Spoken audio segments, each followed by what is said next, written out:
Hello मेरे प्यारे बच्चों, कैसे हो आप सभी। तो बच्चों, आज आपके विज्ञान की कक्षा में हम लोग शुरू करने वाले हैं हमारा अध्याय नंबर 2, जिसका नाम है वन्य जंतु, यानी कि वाइल्ड एनिमल्स। बच्चों, जिस प्रकार से हम लोगों ने प्रथम अध्याय में पढ़ा था पालतू जीव जंतुओं के बारे में, उसी प्रकार से इस अध्याय में हम लोग पढ़ेंगे हमारे वन्य जीवों के बारे में, यानी वो एनिमल्स, वो जंतु जो कि जंगलों में रहते हैं, जो कि वन्य जीव कहलाते हैं, जिन्हें हम मनुष्य अपने घरों में नहीं पालते।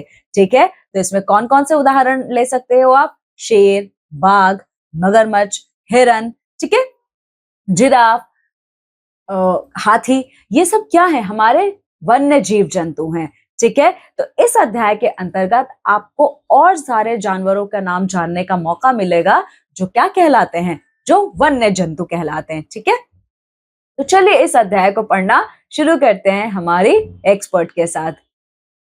नमस्कार मेरे प्यारे बच्चों, कैसे हैं आप सभी। आशा करती हूँ कि आप सभी बच्चे बहुत ज्यादा स्वस्थ होंगे। तो बच्चों, मैं हूँ आपकी साइंस एजुकेटर और आज फिर से मैं आपके लिए लेके आई हूँ एक नया चैप्टर। और आज हमारे पास है चैप्टर नंबर 2, जिसका नाम है वन्य जंतु यानी कि वाइल्ड एनिमल्स। प्रीवियस चैप्टर में हमने बच्चों पढ़ा था कि कौन कौन से जानवर हमारे पालतू जंतु होते हैं, और आज हम देखेंगे कि कौन से जंतु हमारे वन्य जंतु यानी कि वाइल्ड, जो कि जंगल में रहते हैं, ठीक है, वो होते हैं। तो चलिए शुरू करते हैं। यहाँ पर आप देख रहे हैं कि ऐसे जंतु जो वनों में स्वतंत्र रूप से विचरण करते हैं वन्य जंतु कहलाते हैं।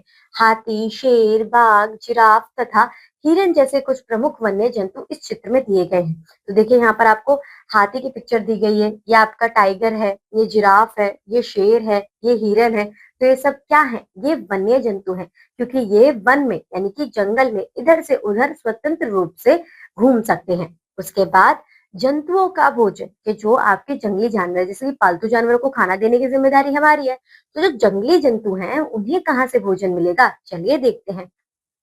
हम जंतुओं को उनके भोजन के आधार पर निम्न वर्गों में विभाजित करते हैं। और यहाँ पर आप ये भी देखेंगे कि कैसे हमने भोजन के आधार पर उन्हें डिफरेंट कैटेगरीज में डिवाइड कर दिया है। तो सबसे पहले बात करते हैं हम शाकाहारी की। पौधे तथा उनके अन्य उत्पादों को अपना भोजन बनाने वाले जंतु शाकाहारी जंतु कहलाते हैं, जैसे हिरन, जिराफ, हाथी, जेब्रा आदि। तो यहाँ पर आप क्या देखेंगे कि ये जो जंतु यहाँ पर बताए गए हैं, जिनका नाम बताया गया है, वो घास खाते हैं, फल खाते हैं, सब्जियां खाते हैं। बेसिकली क्या है कि जो आपके पौधे वाली यानी कि हरी सब्जियां, हरी घास फूस खा रहे हैं, उन्हें हम क्या कह रहे हैं? उन्हें हम कह रहे हैं शाकाहारी। वो किसी का मांस नहीं खा रहे हैं, ठीक है। फिर आगे चलते हैं और अब बात करते हैं मांसाहारी की। ऐसे जंतु जो अन्य जंतुओं को मारकर उनका मांस खाते हैं, मांसाहारी जंतु कहलाते हैं। शेर, चीता, बाघ, मगरमच्छ, लोमड़ी, भेड़िया आदि ऐसे ही जंतु हैं। तो ये क्या करते हैं? ये दूसरे जानवरों का मांस खाते हैं। तो ये अपने भोजन के लिए किस पे डिपेंडेंट है? दूसरे जानवरों पे डिपेंडेंट है। जैसे कि आप यहाँ पे पिक्चर में देख रहे हैं कि जो शेर है वो एक जानवर को खा रहा है, तो ये क्या हो जाएगा? ये मांसाहारी हो जाएगा। यहाँ पर देखिए, जो आपका मगरमच्छ है वो हिरन को खा रहा है, तो जो मगरमच्छ है वो क्या हो जाएगा? वो मांसाहारी हो जाएगा। फिर हमारे पास है सर्वाहारी। सर्वाहारी का मतलब है जो मांस भी खाता हो और जो घास फूस भी खाता हो। ऐसे जंतु जो मांस और पौधे दोनों को अपना भोजन बनाते हैं, सर्वाहारी जंतु कहलाते हैं। भालू, कौवा, बिल्ली आदि ऐसे ही जंतु हैं। मनुष्य भी एक सर्वाहारी प्राणी है, यानी कि हम ह्यूमन बींग्स भी। आपने देखा होगा कि कुछ बच्चे मछली भी खाते हैं, मुर्गा भी खाते हैं, फिर आलू की सब्जी, भिंडी की सब्जी, यानी कि जितनी भी सब्जी है उन्हें भी खाते हैं। तो इसका मतलब क्या है? कि वो सर्वाहारी हैं। अगर वो सिर्फ मांस मांस खाएंगे तभी हम उन्हें मांसाहारी बोलेंगे, ठीक है। आगे देखते हैं कि हमारे पास कौन से एग्जाम्पल्स हैं। यहाँ पर आपको भालू दिख रहा है, ठीक है। तो भालू क्या है? भालू शहद भी पीता है, जो कि क्या है? एक शाकाहारी भोजन है। और यहाँ पर आप देख रहे हैं कि ये क्या है? ये दूसरों का मांस भी खा रहा है। अब आ जाते हैं हम मुर्दाखोर या मृतोपजीवी, यानी कि ऐसे जंतु जो मरे हुए जीवों को खाते हैं। कुछ जंतु मृत जंतुओं का मांस खाते हैं, गिद्ध, सियार, लक्कड़बग्गा ऐसे ही जंतु हैं। इन्हें मुर्दाखोर या मृतोपजीवी कहते हैं। इन वनों की स्वच्छता को बनाए रखने में विशेष योगदान देते हैं। आप सोच के देखिए कि कोई जानवर मर गया है और वो वहीं पर पड़ा हुआ है, तो एक ना एक दिन उसके अंदर से बच्चों बदबू आनी तो शुरू हो ही जाएगी, और उससे क्या होगा कि जो आपकी वायु है वो प्रदूषित हो जाएगी। तो इन जानवरों की हेल्प से क्या होता है, क्योंकि वो उन्हें खा जाते हैं, तो जो वायु में गंदगी, जो प्रदूषण होना होगा वो बच जाएगा, और ये अच्छी तरीके से डिकम्पोज हो पाएंगे। आगे चलते हैं। अब हमारे पास है जंतुओं की आवाज कि कौन सा जानवर है, जैसे कि हम इंसान हैं, हम कहाँ पर रहते हैं, हम घर में रहते हैं। तो अब हम यहाँ पर देखेंगे कि कौन से जानवर कहाँ पे रहते हैं। सबसे पहले हमारे पास है शेर। शेर तथा बाघ मांद में रहते हैं, यानी कि जो ये आपकी गुफा है इसे हम क्या कह रहे हैं, मांद कह रहे हैं, ठीक है। खरगोश, सांप तथा चूहे बिलों में रहते हैं। आपने अक्सर देखा होगा कि जो खरगोश है वो जमीन के अंदर चला जाता है, बिल में रहता है। सांप भी जमीन के अंदर चला जाता है।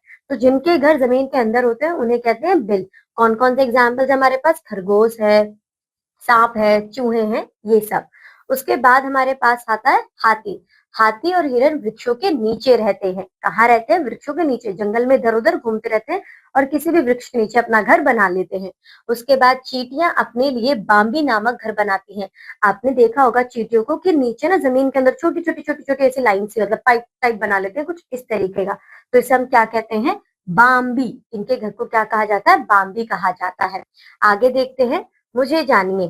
देखिए, मैं सर्वाधिक तेज दौड़ने वाला जंतु हूँ, बताओ मैं कौन हूँ। तो ये आपका कौन होगा, ये चीता होगा। मैं लगभग 120 किलोमीटर प्रति घंटा की गति से दौड़ सकता हूँ। आप सोच के देखिए कि 120 किलोमीटर प्रति घंटा की स्पीड कितनी ज्यादा तेज होगी। आप गाड़ी को, मतलब अभी कभी आपने देखा अपने पापा को तेज गाड़ी चलाते हुए, तो आप महसूस कर सकते हैं कि कितना, या फिर आप कभी ट्रेन में बैठे हो तो ये बहुत तेज है। और इसी के साथ बच्चों आपका ये चैप्टर यहाँ पर खत्म होता है। आशा करती हूँ कि आपको हर एक कॉन्सेप्ट बहुत अच्छी तरीके से समझ में आया होगा। तो आज के लिए बस इतना ही। अब आपसे मुलाकात होगी आपके अगली क्लास में एक नए चैप्टर के साथ। तब तक के लिए बच्चों क्या करना है, आपको खूब ज्यादा मस्ती कीजिए। Bye bye. तो बच्चों, मैं आशा करती हूँ आप सभी लोगों को आज की ये कक्षा बहुत अच्छे से समझ में आई होगी, जिसमें हम लोगों ने विभिन्न प्रकार के वन्य जीव जंतुओं पर चर्चा की है। ठीक है, तो चलिए बच्चों, अब मैं मिलती हूँ आप सभी लोगों से आपकी अगली कक्षा में।